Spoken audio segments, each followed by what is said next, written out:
अब हम करेंगे क्वेश्चन नंबर 6। तो क्वेश्चन नंबर 6 क्या दे रखा है, given that a dot b is equal to 0 and a cross b is equal to 0, what can you conclude about the vectors a and b. ठीक है, तो यहाँ पे हमसे कह रहा है कि ए डॉट बी भी 0 है, ए क्रॉस बी भी 0 है, तो हम ए और बी के बारे में क्या कह सकते हैं।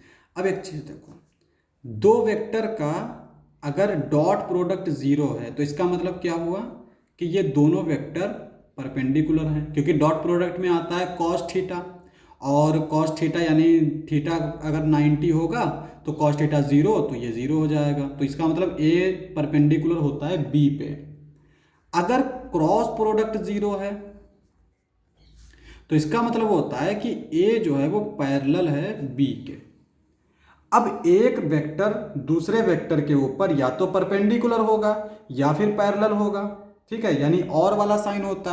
तो यहाँ पे अगर हमें दे रखा होता कि given that a dot b is equal to 0, और अगर यहाँ पे एंड की बजाय और देता तब तो हम कुछ नहीं कह पाते, ठीक है। तब तो यहाँ पे ए वेक्टर बी वेक्टर कुछ भी हो सकता था, परपेंडिकुलर भी हो सकता था, पैरेलल भी हो सकता था, लेकिन इसने दे रखा है एंड, यानी ये कह रहा है कि ए बी वेक्टर जो है वो परपेंडिकुलर भी हैं और पैरेलल भी हैं।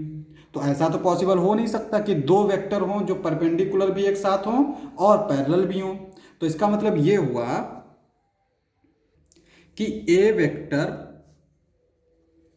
And B vector can not be non zero simultaneously.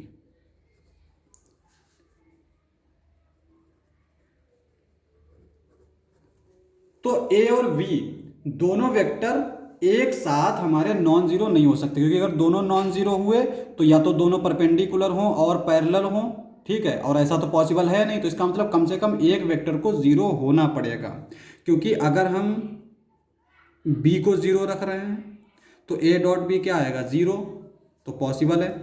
और साथ के साथ अगर हम बी को जीरो रख रहे हैं तो यहाँ पे ए क्रॉस बी भी जीरो होगा, ठीक है। सिमिलरली अगर हम ए को जीरो रख रहे हैं तो zero dot B vector zero होगा।